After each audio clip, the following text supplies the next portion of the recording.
Hello friends, स्वागत करते हैं आपके अपने चैनल श्री साइंस लेक्चर में एक और नए वीडियो के साथ, जो कि हमारा है क्लास 10 का इम्पोर्टेंट मैथ क्वेश्चन। जो कि हमारा है इसमें क्लास 10 का इम्पोर्टेंट 10 मैथ क्वेश्चन, क्लास 10 का 10 मैथ क्वेश्चन। तो देखिए बहुत ही इम्पोर्टेंट है, क्योंकि इसमें इस तरह का ऑब्जेक्टिव हमेशा एग्जाम में आता है। तो चलिए क्वेश्चन को शुरू करते हैं। देखिए पहला क्वेश्चन है 64 के अभाज्य गुणनखंडों में 2 का घातांक है। क्या क्वेश्चन है? 64 के अभाज्य गुणनखंडों में 2 का घातांक है। तो देखिए यहाँ पे हम 64 का पहले क्या करेंगे, तो अभाज्य गुणनखंड क्या करेंगे अभाज्य गुणनखंड करेंगे। यहाँ पे लिख लेंगे 64, इसका अभाज्य गुणनखंड करेंगे 2 से लगाएंगे, क्योंकि 2 से लगाएंगे नहीं लगेगा तो 3 से लगाएंगे, 4 से नहीं लगाएंगे क्योंकि 4 खुद 2 से विभाजित होता है। फिर 5 से लगाएंगे, तो देखिए 2 से लगाएंगे तो हो जाएगा 32, 2 तिये 6 और 3 दूना 2 दूना 4, यहाँ पे 32 हो जाएगा। फिर इसका 2 से अभाज्य गुणनखंड करेंगे तो यहाँ पे हो जाएगा 16। कितना हो जाएगा? 16 दूना 32, तो आप लोग जानबे करते हैं। फिर 2 से करेंगे तो हो जाएगा यहाँ पे 8। कितना हो जाएगा? 8। और फिर से 2 से करेंगे तो हो जाएगा 4, और फिर 2 से 2 हो जाएगा। तो यहाँ पे बोला है कि 64 के अभाज्य गुणनखंड में 2 का घातांक है। क्या बोला है? 2 का घातांक है। तो देखिए गिन लेंगे कि इसमें कितना 2 है। 1 2 3 4 5 6। तो देखिए 6 है तो यहाँ पे लिख देंगे 2 का घात 6 होगा। कितना होगा? 2 का घात 6 होगा। इस 2 के घात के 6 को ही आप लिख सकते हैं 2 गुने 2 गुने 2 गुने 2 गुने 2 गुने 2। अगर इस सब के 2 गुने 2 करेंगे 4 होगा, 4 गुना 2 करेंगे 8 होगा, 8 गुना 2 करेंगे 16 होगा, 16 गुना 2 करेंगे 32 होगा, और 32 गुना 2 करेंगे 64 होगा। तो देखिए 64 के अभाज्य गुणनखंडों में घातांक यहाँ पे बोला है, घातांक इसी को बोलते हैं, इसी को आप घात बोल सकते हैं। तो इसका जो सही आंसर हो जाएगा कि 64 के अभाज्य गुणनखंड में 2 का घातांक है, तो 2 के पावर 6, यानी कि 6 जो है यही घातांक है। क्या है? घातांक है आपका 6 हो जाएगा, यानी कि ऑप्शन नंबर हमारा बी सही हो जाएगा। क्या हो जाएगा? बी हो जाएगा, 6 हो जाएगा। अगला क्वेश्चन है क्वेश्चन नंबर दूसरा। क्या है? क्वेश्चन नंबर दूसरा। देखिए क्वेश्चन नंबर दूसरा बोला है कि 234 के अभाज्य गुणनखंड में 3 का घातांक पूछा है। 234 के सेम क्वेश्चन है, बस इसमें 3 का घातांक पूछा है, उसमें 2 का घातांक पूछा था। तो चलिए इसको निकाल लेते हैं। उसी तरह से पहले अभाज्य गुणनखंड करेंगे। यहाँ पे देखिए 234 का अभाज्य गुणनखंड करेंगे। यहाँ पे लिख लेंगे 234। अब देखिए इसमें 2 से लगेगा तो लगेगा, क्योंकि लास्ट में अगर सम संख्या रहता है तो 2 से भाग लगता है। लास्ट में देखेंगे 2 की विभाज्यता का नियम है कि अगर लास्ट में सम संख्या है तो उसमें 2 से भाग लगेगा। तो यहाँ पे 2 लिख लेंगे, 2 से भाग लग जाएगा, एक बार में लग जाएगा 2, और फिर 3 में तो एक बार में लगेगा, 1 बच जाएगा, 1 और 4 14 हो जाएगा, तो 7 दूना 14, 117 हो गया। अब देखिए इसमें 2 से लगेगा तो नहीं, क्योंकि विषम संख्या अगर लास्ट में आ गया तो 2 से नहीं लगेगा। अब देखिए 3 से लगा के देखेंगे, तो 3 के विभाज्यता का नियम क्या होता है कि सभी को जोड़ के अगर 3 से भाग लग जाएगा तो एक 7 है, और एक 8, और एक 9। अगर 9 में 3 से भाग लग रहा है तो 117 में भी 3 से भाग लगेगा। चलिए 3 से लगाएंगे, 3 तरीके 9, 2 बच जाएगा, 2 और 7 27, 3 नवा 27, 39 हो जाएगा। अब फिर 3 से लगाएंगे तो हो जाएगा 13, 13 तिया 39। तो यहाँ पे हो गया 2 गुने 3 गुने 3 गुने 13। अब देखिए यहाँ पे क्वेश्चन में क्या बोला है, 234 के अभाज्य गुणनखंड में 3 का घातांक है। तो 3 का घातांक क्या है? तो 3 गुने 3, बाकी को नहीं देखना है, बस जिसका घातांक पूछा है उसी को देखेंगे। तो 3 गुने 3 कितना 3 है? 2 3, तो 3 के घात कितना हो जाएगा? 2 हो जाएगा। क्या हो जाएगा? 2 हो जाएगा। इसी को बोलते हैं घात या घातांक, इसी को बोलते हैं घात या घातांक। तो कितना हो जाएगा हमारा आंसर? 2 हो जाएगा। ऑप्शन नंबर ए सही हो जाएगा, इसका आंसर 2 हो जाएगा। अगला क्वेश्चन है क्वेश्चन नंबर तीसरा। क्वेश्चन नंबर तीसरा है, देखिए क्वेश्चन नंबर तीसरा क्या है, √12 का परिमेयकरण गुणांक है। तो देखिए वो दोनों टाइप एक ही टाइप का क्वेश्चन था, ये दूसरा टाइप है। देखिए पूछा है √12 का परिमेयकरण गुणांक है। तो देखिए इसको पहले कैसे सोल्व करेंगे, यहाँ पे लिख लेंगे √12 का पूछा है परिमेयकरण गुणांक। इसका 12 का पहले हम अभाज्य गुणनखंड करेंगे। क्या करेंगे? अभाज्य गुणनखंड। 2 से कितना हो जाएगा? 6 बार में लगेगा, 6 दूना 12, फिर 2 से 3 हो जाएगा। क्या हो जाएगा? 2 से 3 हो जाएगा। अब देखिए इस हम √12 को हम लिख सकते हैं अंडर रूट, कितना लिख सकते हैं? 2 गुने 3। क्या लिख सकते हैं? √12 को ही हम अंडर रूट 2 गुने 3 लिख सकते हैं। अब देखिए यहाँ पे क्या होता है कि जो अगर मान लीजिए 2 गुने 2 है, तो 2 गुने 2 का जोड़ा है, तो जिसका जोड़ा लग जाता है वो बाहर आ जाता है। तो हमारा 2 बाहर रह जाएगा। रूट में क्या रह जाएगा, रूट 3 रह जाएगा। क्या रह जाएगा, रूट 3 रह जाएगा। तो देखिए जो रूट में बच गया वही इसका गुणांक होता है। क्या होता है, जो रूट में बच गया वही इसका गुणांक होता है। क्या होता है, गुणांक होता है।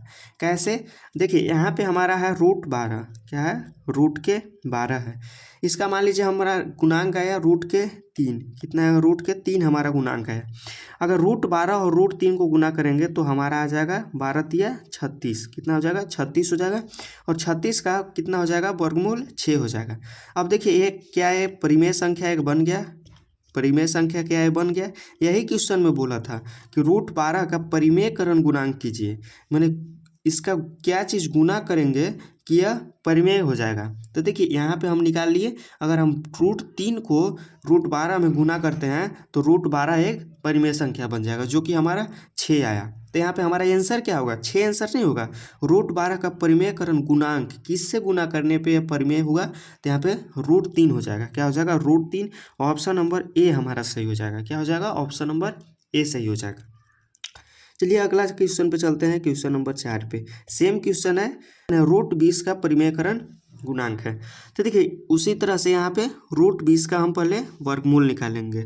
20 का वर्गमूल निकालेंगे, 2 से हो जाएगा 10, 2 से 5 और बस इतने हो जाएगा, 2 से 5। यानी कि इसको हम लिख सकते हैं रूट 20 को 2 गुने 2 गुने 5। क्या लिख सकते हैं, 2 गुने 2 गुने 5।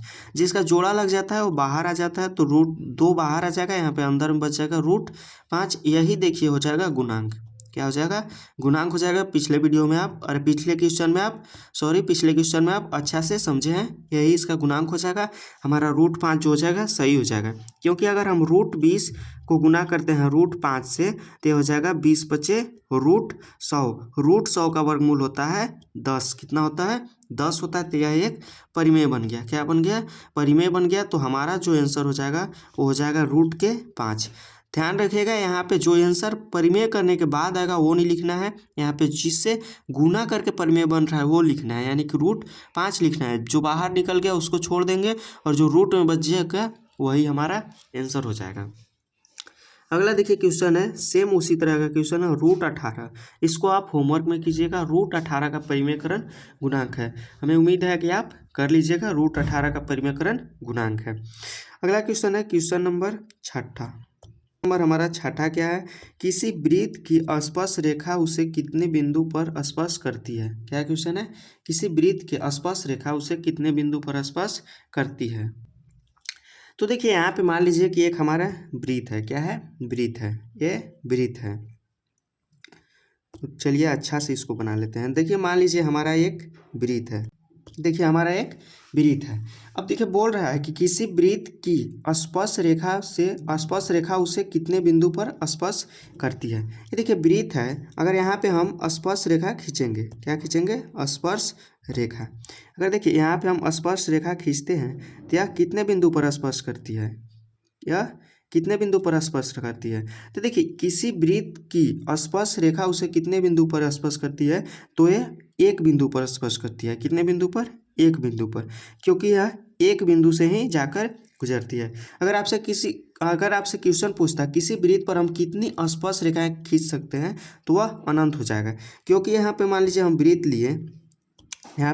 वृत्त लिए, इस पर हम स्पर्श रेखाएं खींच सकते हैं। कितनी स्पर्श रेखाएं, जैसे ऐसे खींच दिए, ऐसे खींच दिए, ऐसे खींच दिए, तो स्पर्श रेखाएं अनंत खींच सकते हैं। लेकिन किसी वृत्त की स्पर्श रेखा उसे कितने बिंदु से स्पर्श करती है, तो वह एक बिंदु से करती है। कितने बिंदु से, एक बिंदु से। आपका ऑप्शन नंबर दूसरा सही हो जाएगा, यानी कि ऑप्शन नंबर बी सही हो जाएगा। अगला क्वेश्चन है क्वेश्चन नंबर 7वां।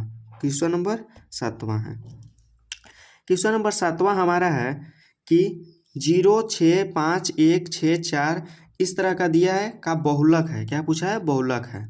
क्या है, 0 है, 6 है, 5 है, 1 है, 6 है, 4 है, 3 है, 0 है, 2 है, 6 है, 5 है, 6। जो अधिक बार आया, क्या बहुलक रहता है, जो अधिक बार आया वही हमारा आंसर है।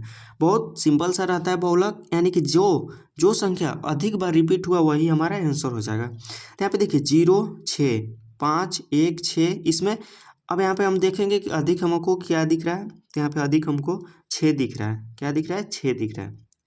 1, 6, 2, 3 4, कितना दिख रहा है? 4 दिख रहा है। 1 2 3 4, तो यहाँ पे बहुलक क्या हो जाएगा हमारा?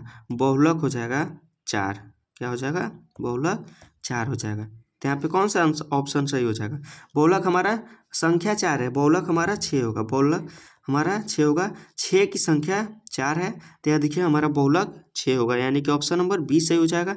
जो अधिक बार आता है वही आंसर हो जाता है, यानी कि बहुलक हमारा 6 हो जाएगा, जो कि 4 बार आया। क्या? 4 बार आया, तो ऑप्शन नंबर बी सही हो जाएगा। अगला क्वेश्चन है क्वेश्चन नंबर 9। क्वेश्चन नंबर 9, त्रिभुज एबीसी में AC स्क्वायर बराबर AB square plus BC square, तो कोण B का मान होगा।